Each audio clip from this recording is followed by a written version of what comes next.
Olá, irmãos, graça e paz com todos. Estamos aqui para mais um estudo da Confissão de Fé, de Batista de 1689. Nós estamos hoje no capítulo 30. Nós fizemos no último estudo o capítulo 28 e o capítulo 29.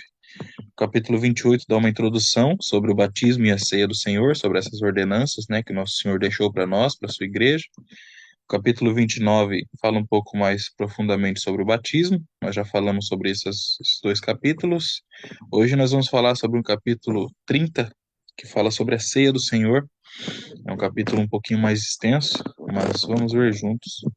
Ele começa assim: A ceia do Senhor foi instituída por ele, pelo Senhor Jesus, na mesma noite em que ele foi traído, para ser observada nas igrejas até o fim do mundo, a fim de lembrar perpetuamente e ser um testemunho do sacrifício de sua morte, para confirmar os crentes na fé e em todos os benefícios dela decorrentes, para promover a nutrição espiritual e o crescimento deles em Cristo, para encorajar o maior engajamento deles em todos os seus deveres para com Cristo, e para ser um elo e um penhor da comunhão com Ele e de uns com os outros. Então, algumas referências bíblicas, 1 Coríntios 11, 23 a 26, porque eu recebi do Senhor o que eu também vos entreguei, que o Senhor Jesus, na noite em que foi traído, tomou o pão e, tendo dado graças, o partiu e disse: Isto é o meu corpo, que é dado por vós, fazei isto em memória de mim. Por semelhante modo, depois de haver ceado, tomou também o cálice, dizendo: Esse cálice é a nova aliança no meu sangue. Fazei isto todas as vezes que o beberdes em memória de mim. Porque todas as vezes que comerdes desse pão e beberdes desse cálice, anunciais a morte do Senhor, até que ele venha. E 1 Coríntios 10, 16, 17 e 21. Porventura o cálice da bênção que abençoamos não é a comunhão do sangue de Cristo? O pão que partimos não é a comunhão do corpo de Cristo? Porque nós, embora muitos, somos unicamente um pão, um só corpo, porque todos participamos do único pão. Não podeis beber o cálice do Senhor e o cálice dos demônios. Não podeis ser participantes da mesa do Senhor e da mesa dos demônios. Então, em resumo, né, o que essa sessão desse capítulo nos ensina? Essa primeira sessão, uma introdução geral, né, fala sobre o tempo que a pessoa, né, por quem, em que a pessoa, é, por quem a ceia foi instituída, fala sobre a perpétua obrigação, né, essa obrigação que nós temos dessa ordenança que o Senhor Jesus nos deu de celebrar essa obrigação e sobre o propósito e o efeito, né, os benefícios que isso tem para nós. Então, em primeiro, né, acerca do fato, né, de que essa ordenança foi instituída pelo nosso Senhor Jesus, por ele mesmo pessoalmente, na noite em que ele foi traído, e disso nós não temos a menor dúvida, e não pode haver essa dúvida, né? O fato, isso está explicitamente declarado nos três evangelistas e também depois por Paulo, e permanece até hoje como um monumento, né, da verdade da história evangélica com o qual isso está associado. Em segundo, que ela se destina, né, essa ordenança se destina a ser observada perpetualmente até o fim do mundo, né? Então, até quando o Senhor Jesus voltar, nós temos essa ordenança de celebrar a ceia do Senhor, assim como a outra ordenança do batismo. Então, à luz das palavras, né, da instituição, fazer isto em memória de mim, né? E ainda fazer isso todas as vezes que beberdes em memória de mim. E nós temos também o exemplo apostólico e as frequentes referências, né, que tem dessa ordenança, que tem nos escritos dos apóstolos, e que tudo isso, né, junto, faz crer que essa obrigação é uma obrigação perpétua, até o fim, até o Senhor Jesus voltar. E também a prática, né, e a prática dessa ordenança universal em toda a história da igreja, em todos os seus ramos, desde o princípio, a ceia foi celebrada. E quanto ao propósito, então, da ceia do Senhor, o ensino, né, dos nossos padrões pode ser apresentado sobre esses seguintes tópicos, né? Então, a ceia do Senhor é uma comemoração da morte de Cristo, isso é uma coisa muito clara também, muito evidente, é, à luz do fato de que o pão é um emblema, né, do corpo quebrado de Cristo e o vinho, seu sangue derramado por nós na cruz. É isso que esses elementos da ceia simbolizam, o pão e o vinho. O pão, então, o corpo quebrado do Senhor Jesus, e o vinho, o sangue derramado por ele na cruz por nós. Também, né, o fato de que o ato de comer o pão e beber o vinho é declarado. tanto por Cristo quanto por Paulo, para ser feito em memória de Cristo e de manifestar a morte do Senhor Jesus até que ele volte no juízo final.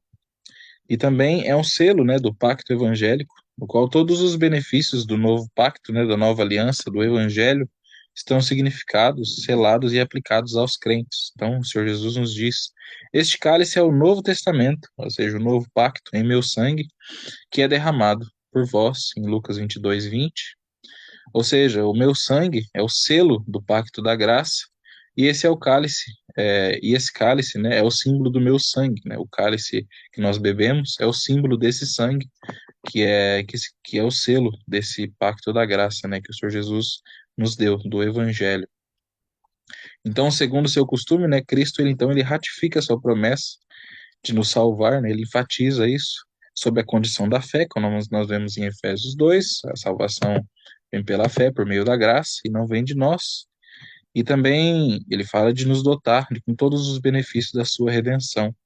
Então, ao nós tomarmos esse penhor, né, esse sangue, representado pelo vinho, então nós nos obrigamos a uma total consagração e a tudo quanto se acha envolvido, né, nos requerimentos do Evangelho de Cristo, não como a gente entende que nós devemos fazer, mas como Cristo planeja que nós sejamos, né, depois que somos salvos pelo Evangelho, então tomamos desse cálice.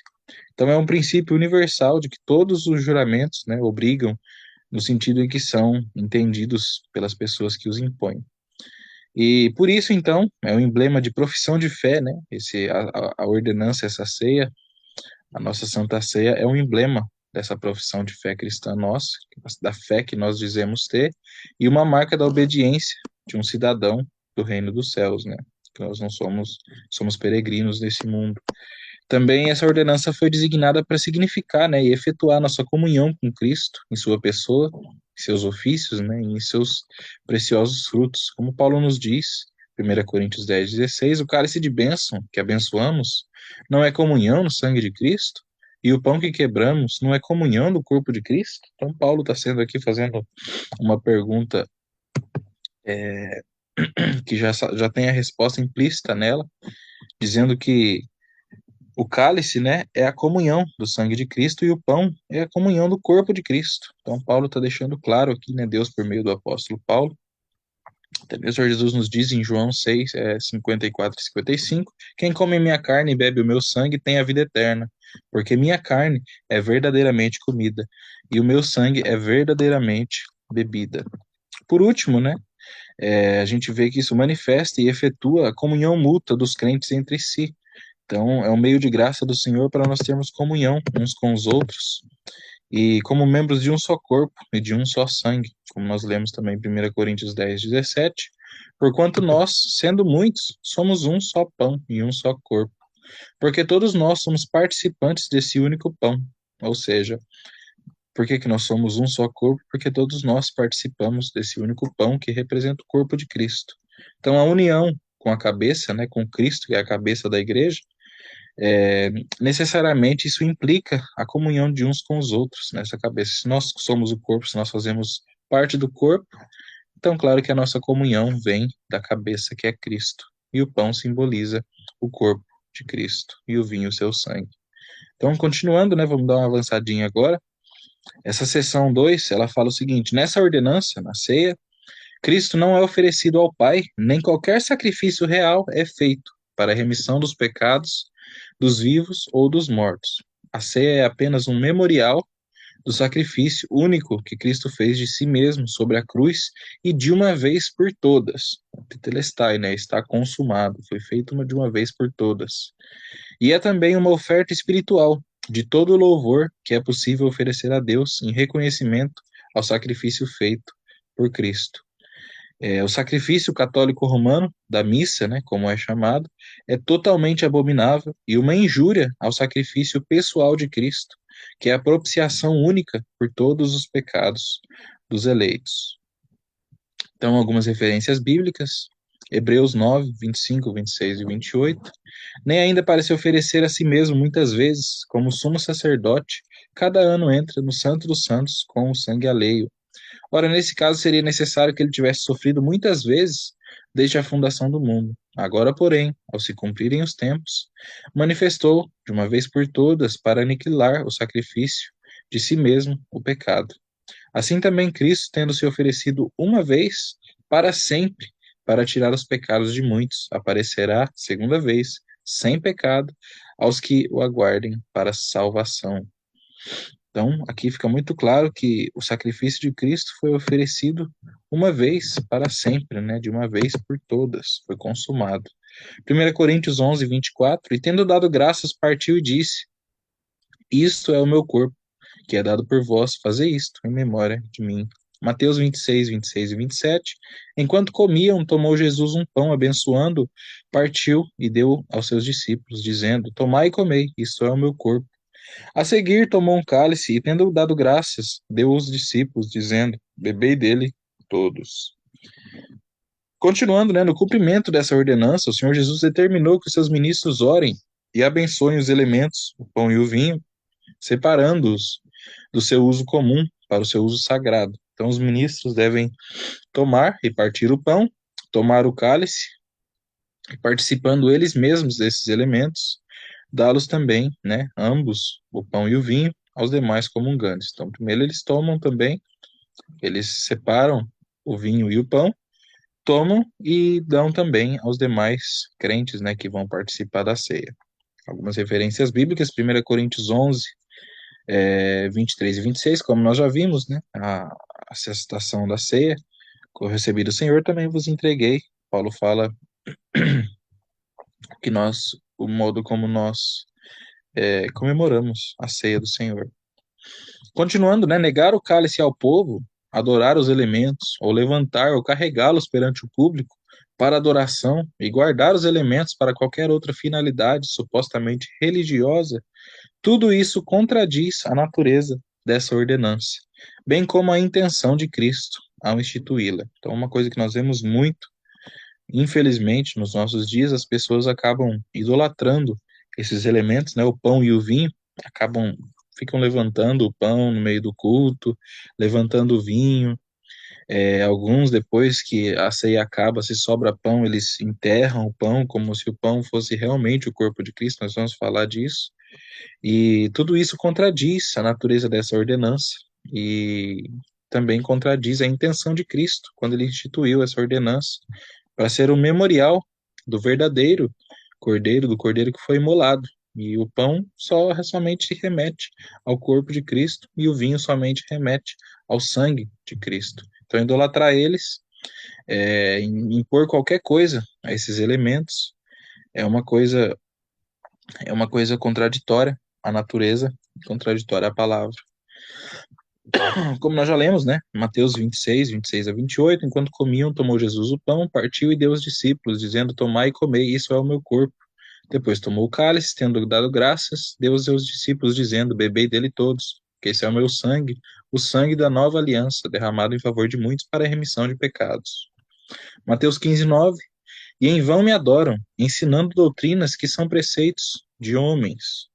Então, quem ensina preceitos, doutrinas que são preceitos de homens, doutrinas de homens que não são encontradas nas Escrituras, elas em vão adoram o Senhor Jesus e Deus, o próprio Deus. Então, elas fazem isso em vão.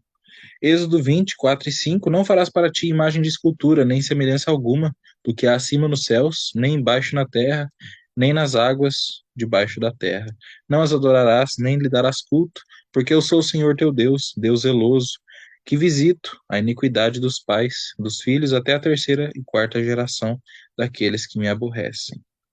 Então, continuando, os elementos exteriores dessa ordenança, ou seja, o pão e o vinho, devidamente consagrados para os usos que Cristo ordenou, possuem uma correlação com Cristo crucificado. De fato, embora os termos sejam apenas usados figuradamente, às vezes eles são chamados pelo nome das coisas que representam, isso é, o corpo e o sangue de Cristo. Se bem que em substância e em natureza continuam sendo apenas pão e vinho, como eram antes. Aqui fala muito do pão e do vinho, isso é uma coisa que tem muito debate, né? Já teve muito problema na história por causa disso, que muitas seitas e na história, né, a própria Igreja Católica, e é, alguns outros ramos do cristianismo, eles entendem que quando o pão e o vinho é consagrado na ceia, então acontece uma coisa que eles chamam de transubstanciação, como nós vamos ver na próxima sessão, ou seja, o pão, ele se transforma no corpo de Cristo, ele realmente vira fisicamente o corpo de Cristo, e o vinho vira fisicamente o sangue de Cristo. Então, é isso que aqui está falando, que está indo contra, que na verdade isso não acontece, que a substância do pão e a natureza do pão e do vinho, elas continuam sendo apenas pão ou vinho, como eram antes. E como eu já falei, eles apenas simbolizam, apontam para o corpo e o sangue de Cristo. Então são somente, como o Senhor Jesus nos disse, uma memória do corpo e do sangue de Cristo. 1 Coríntios 11, 27, por isso aquele que comer o pão ou beber o cálice do Senhor indignamente será réu do corpo e do sangue do Senhor. 1 Coríntios 11, 26 e 28, isso aqui nós já lemos. E aqui fala mais um pouco da transubstanciação, então. A doutrina que ensina uma mudança de substância no pão e no vinho, que supostamente se transformam na substância do corpo e do sangue de Cristo pela consagração por um sacerdote ou por qualquer outro modo, comumente chamada, né, da doutrina da transubstanciação, não somente é repugnante à Escritura, mas também ao senso comum e à razão. Ela subverte a natureza dessa ordenança, tendo sido e é a causa de muitas superstições e de grosseiras idolatrias. Então, aqui, só reiterando o que eu falei, essa doutrina, né, essa coisa que eles chamam de transubstanciação, isso é uma coisa repugnante à luz das Escrituras, é uma coisa que acaba é, pisando no sacrifício de Cristo, quando acaba repetindo, né, como se o Senhor ainda estivesse partindo do seu corpo, como se o sangue dele ainda estivesse sendo derramado, quando na verdade isso foi feito de uma vez por todas. E quando ele fez isso, ele próprio gritou na cruz, né? Tetelestai, está consumado. E foi consumado, então, o sacrifício foi feito de uma vez por todas, como nós já lemos em Hebreus. E isso acaba causando, né, muitas superstições e muitas grosserias, né, muitas idolatrias, que se aquilo ali é o sangue de Cristo, se é o corpo de Cristo, então ele tem que ser adorado realmente. E é por isso que acaba virando, mas eles não são. Então é uma idolatria, porque aquilo não é realmente o sangue e o corpo de Cristo, mas uma memória. Algumas referências bíblicas, né? Atos 3, 21, ao qual é necessário que o céu receba até os tempos da restauração de todas as coisas, de que Deus falou por boca dos seus santos profetas desde a antiguidade. Então aqui falando que o Senhor Jesus está no céu e o corpo dele está no céu, e então não faz sentido o pão e o vinho se transformar, por isso que eles colocaram essa referência bíblica aqui. Lucas 24, 6 e 39, ele não está aqui, mas ressuscitou. Lembrai-vos de como vos preveniu, estando ainda na Galiléia. Vede as minhas mãos e os meus pés, que sou eu mesmo. Apalpai-me e verificai, porque um espírito não tem carne nem ossos, como vedes que eu tenho. Então isso leva, né, essa doutrina da transubstanciação, ela leva a muitos outros erros, né? Pessoas que dizem que o Senhor Jesus ressuscitou é, somente em espírito, que ele não tinha corpo, e aí elas acabam negando o que as escrituras dizem. Quando abraçam isso, também o mesmo ocorre quando eles abraçam essa doutrina da transubstanciação. E mais uma vez, 1 Coríntios 11, como nós já lemos. Então, só para a gente entrar um pouquinho mais a fundo disso, a forma que são expressas, né, as afirmações feitas nessa sessão, antes negativas do que positivas, e são formuladas, né, para se opor aos erros da Igreja Católica. Então, essas sessões que nós lemos, do 2 ao 6, elas são para se opor aos erros da doutrina católica. Lembrando que a confissão foi feita em 1689, durante a Reforma Protestante, quando os protestantes, então, é, entenderam que a Igreja Católica tinha virado uma seita, era uma seita, então eles voltaram às Escrituras e aí ocorreu a Reforma Protestante. Por isso que nós temos tantas coisas falando da Igreja Católica Romana na confissão. Então essas seções que nós lemos, elas combatem esses erros da doutrina católica sobre a ceia. E alguns erros, né, cometidos, que são combatidos aqui nessas seções, são a doutrina da transubstanciação, ou a transformação, né, da substância inteira do pão e do vinho no corpo e no sangue de Cristo, a alma e divindade do Senhor Jesus, o sacrifício da missa, né, que a missa, toda missa para os católicos é um sacrifício que é feito, e a adoração e a preservação dos elementos para um pretendido uso religioso, a negação do cálice aos leigos, né, eles não dão cálice aos leigos, a comunhão privativa do sacerdote só, ou o envio dos elementos a pessoas ausentes durante a administração da ordenança, com o fim de tornar as afirmações dessas sessões ainda mais claras. Primeiramente, nós vamos apontar, né, a verdadeira doutrina. Então, no que consinge, né, aos elementos e aos atos, eles são essenciais ao sacramento e a verdadeira relação, né, existente entre o sinal e a graça significada. E em segundo lugar, então, apresentar os erros papais opostos. É assim que eu estruturei isso aqui. Então, primeiro, a verdadeira doutrina, né? No tocante aos elementos, são o pão, ou seja, o pão é essencial, o pão tem que estar, e que ele está no mandamento. E porque o pão, como um apoio de vida para o corpo, né, é o símbolo apropriado daquele alimento espiritual que nutre a alma. Por isso nós temos o pão. Cristo instituiu a ceia na Páscoa, né?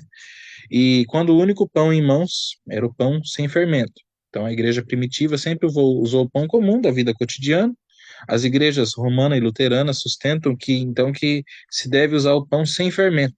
Então as igrejas reformadas, no entanto, têm mantido invariavelmente que o pão pretendido e que melhor cumpre as condições do símbolo, né, desse símbolo do pão, é o pão cotidiano e não o bolo adoçado, né, em muitas adocicado, né, que é usado em muitas das nossas igrejas.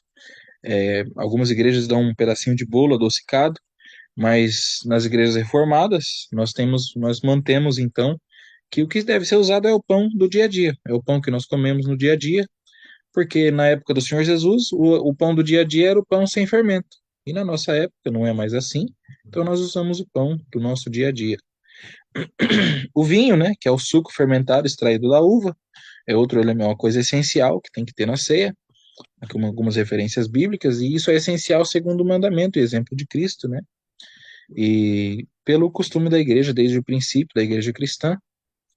Então, no tocante, né, a esses atos sacramentais que são essenciais a essa ordenança, nós temos a consagração, ou seja, isso inclui a repetição das palavras que Cristo usou na instituição, juntamente com uma oração em que a bênção divina é invocada sobre os adoradores no uso da ordenança e sobre os elementos que serão usados nos sacramentos, separados do uso comum. Então, outra coisa que é essencial é o pão e o vinho ser consagrado. E nós fazemos isso, fazendo uma oração e lendo a palavra de Deus, normalmente 1 Coríntios 11, ou alguma outra passagem que fale sobre a ceia. Então, assim, é feita a consagração dos elementos. Nós temos o partir do pão, né? Então esse ato simboliza, né, a laceração do corpo de Cristo na cruz e simboliza todos os comungantes, né, que sendo muitos, eles se alimentam de um só corpo, como num só pão. Então esse ato é particularmente mencionado em cada relato, né, que nós vemos dos livros dos evangelistas, partir do pão. Então toda a ordenança é designada à luz desse ato, né? E por último, né, a distribuição e a recepção dos elementos. Então os elementos são distribuídos a todos os fiéis da igreja, a todos os cristãos. Então, os erros condenados, como nós já vimos, a doutrina da transubstanciação, que nós já falamos, o concílio da Igreja Católica, né, contra a reforma protestante, o concílio de Trento, ele diz que a totalidade da substância do pão é transformada, literalmente, fisicamente, e o vinho também é transformado literalmente, o pão no corpo e o vinho no sangue de Cristo.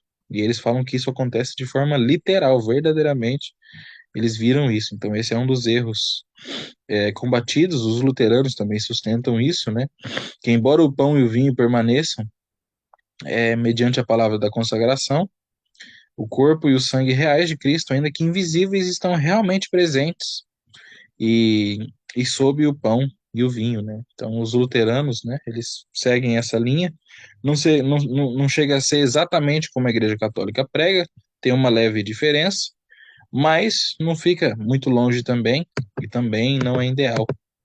Nós vemos a base que eles dão para essa doutrina, né, para dizer que isso vira o corpo de Cristo, é quando o Senhor Jesus diz: Isso é o meu corpo. Então, eles dizem que a palavra é, é literal, né, que a palavra isso é o meu corpo e que isso é literal. Mas todas as igrejas reformadas, né, de olho nas escrituras, vendo a escritura como um todo, entendem que o sentido dessa palavra é, que isso é o meu corpo, na verdade, isso significaria que isso simboliza o meu corpo. Como nós vemos, a Bíblia acontece várias vezes. Aqui um exemplo, né, que as 7 vacas boas são 7 anos e as 7 espigas boas também são 7 anos, umas referências bíblicas em Gênesis 41, e algumas outras.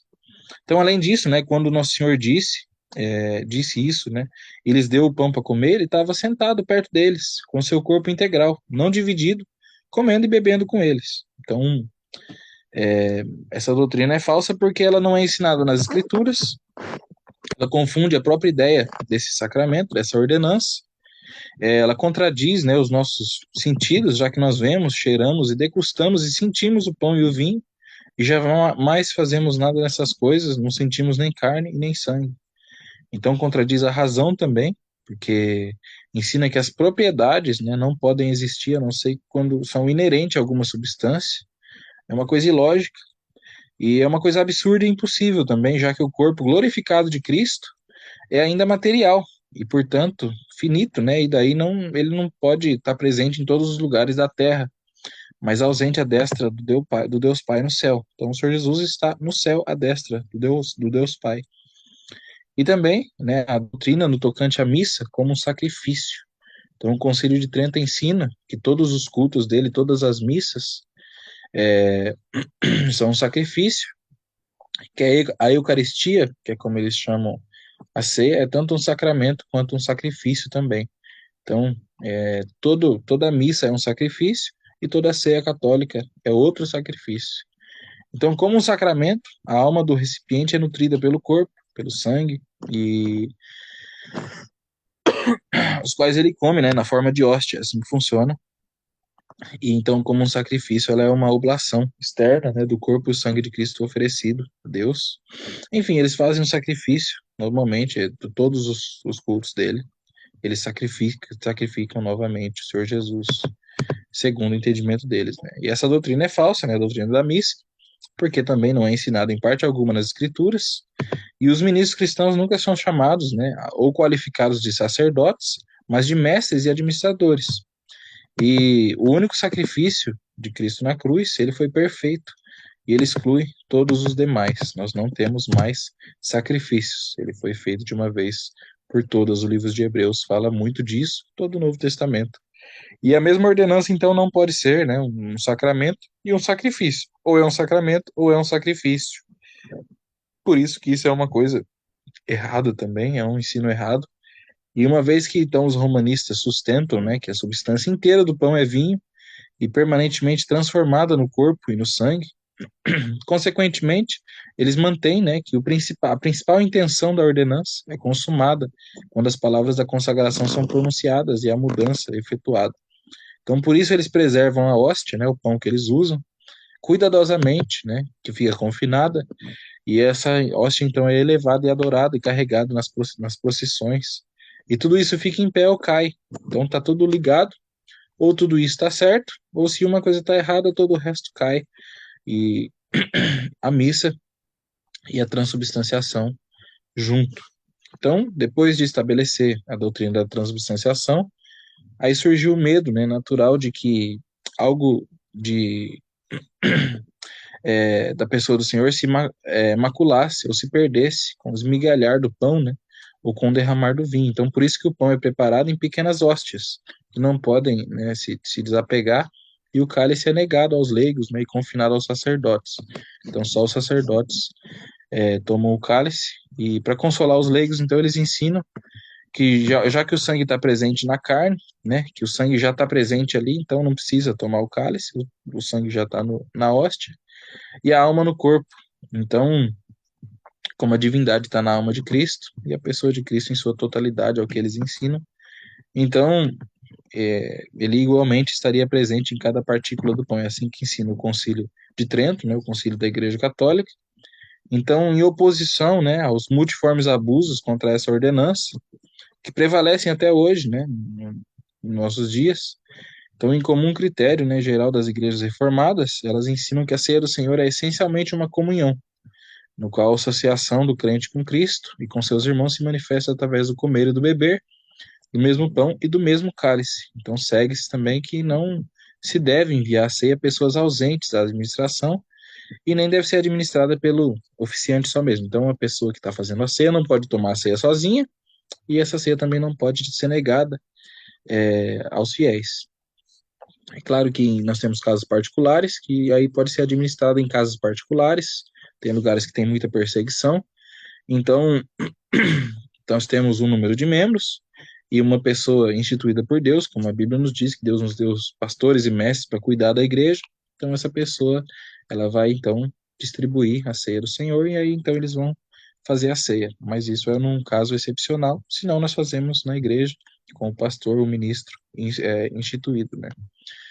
Por último, as últimas duas sessões nós já estamos terminando essas últimas sessões desse capítulo, de fato e em verdade, os que recebem exteriormente os elementos dessa ordenança, desde que comungado dignamente pela fé, ou seja, como que comungamos dignamente a ceia, se nós fazemos pela fé, e não de maneira carnal ou corporal, mas espiritual. Então, quem faz isso recebe a Cristo crucificado e dele se alimenta, bem como todos os benefícios da sua morte. Para os que creem, o corpo e o sangue de Cristo estão presentes na ordenança, não de maneira física, né, corporal ou carnal, mas de modo espiritual, tanto quanto estão presentes os elementos visíveis. Então, 1 Coríntios 10, como nós já lemos, né, Paulo faz algumas perguntas retóricas, e 1 Coríntios 11 também, como nós já lemos, Paulo falando sobre a ceia que ele recebeu, ele nos entregou que o Senhor Jesus morreu e tomou o pão, tomou o cálice e disse para fazer isso em memória dele. Por último, né, a última sessão desse capítulo, as pessoas ignorantes e ímpias, visto não estarem propriamente adequadas para desfrutar da comunhão com Cristo, são, portanto, indignas da mesa do Senhor e não podem tomar parte nesses santos mistérios e nem a eles serem admitidas, sem que cometam um grande pecado com Cristo, contra Cristo. Qualquer que comer do pão ou beber do cálice do Senhor indignamente será réu do corpo e do sangue do Senhor, comendo e bebendo juízo para si. Então, outra coisa que acontece, infelizmente, em alguns segmentos que se dizem igreja, eles, quando estão celebrando a ceia, então tem várias pessoas ali, não interessa quem quer quem, eles só vão dando pão e ceia. Às vezes entra algum estranho, eles dão, vem cá ceiar com nós também, não tem profissão de fé, não tem nada, dão para qualquer pessoa, mas isso é contrário às escrituras, e aí as pessoas acabam então tomando indignamente isso, porque elas não discernem o corpo do sangue do Senhor Jesus. E como é que a gente faz isso então?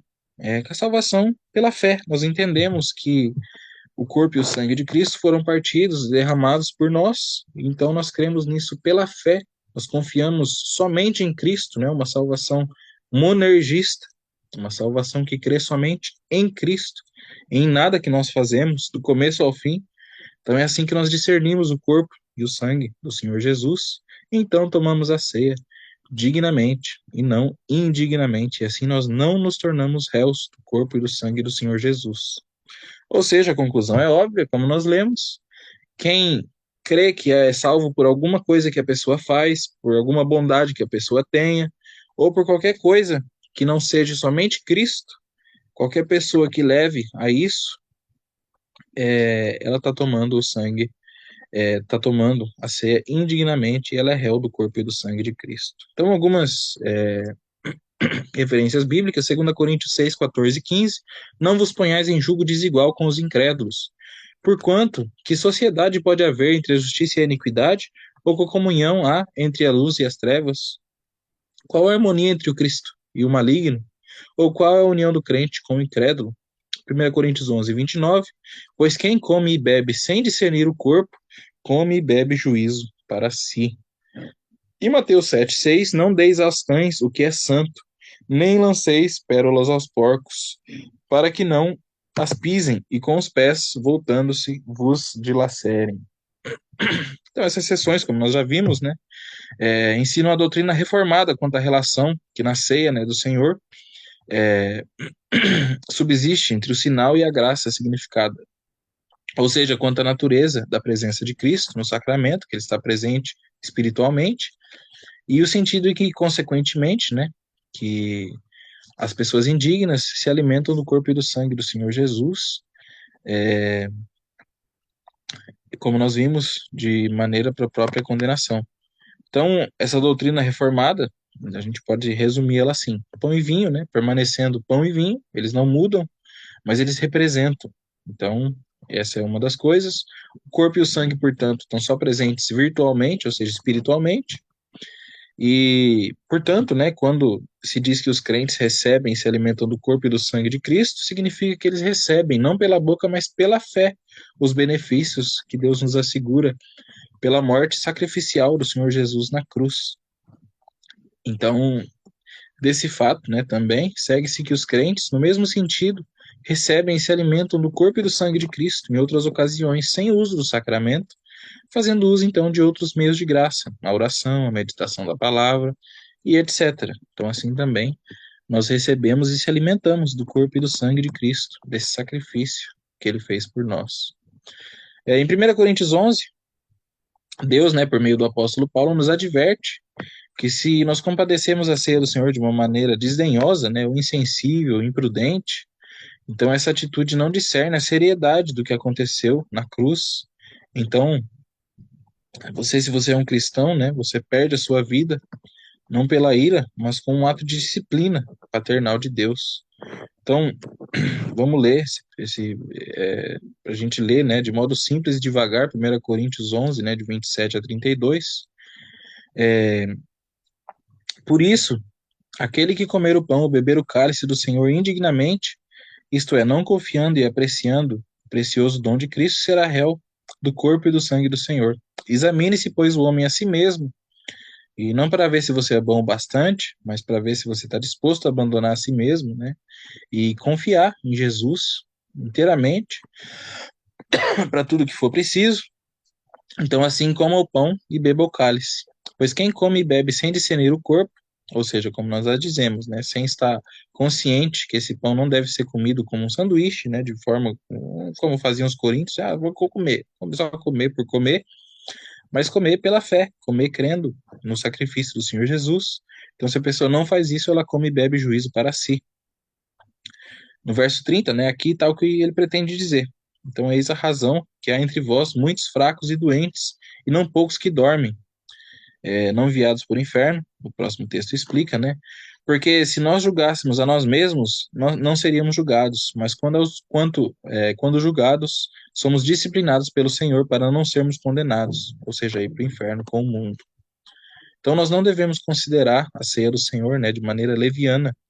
Nós devemos entender a seriedade disso, que ela é um dos dons mais preciosos, né, uma das dádivas mais preciosas que o Senhor Jesus nos concedeu. Por último, né, só ler João 6, 56 a 58, fala disso, né? Assim como o Pai que vive me enviou, igualmente eu vivo pelo Pai também. Igualmente eu vivo pelo Pai. Também quem de mim se alimenta, por mim viverá. Uma citação de Charles Spurgeon, ele fala sobre esse versículo, né? Ele diz que três coisas vivas: o Pai que vive, o Filho que vive e então o crente que vive. Tem o Pai que tem vida em si mesmo, como Deus, e o Filho como mediador, né? Deus homem, o Deus encarnado, que deriva sua vida do Pai. Então o crente, vivendo da vida que vem de Deus através de Jesus Cristo. E que abençoada a união é essa, não somente com Jesus, mas através de Jesus com o Pai. Assim Cristo diz: porque eu vivo, vós também vivereis. Em João 14, 19. Ele vive pelo Pai e nós vivemos por ele. E tudo isso porque nós os recebemos pela fé e nos alimentamos dele.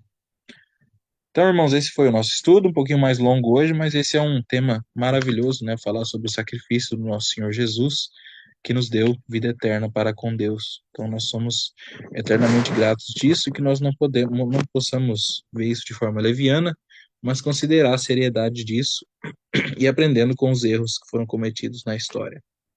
Esse foi o nosso estudo de hoje. Temos mais 2 capítulos pela frente. Então, nós nos vemos na próxima semana com a ajuda de Deus. Deus abençoe a todos.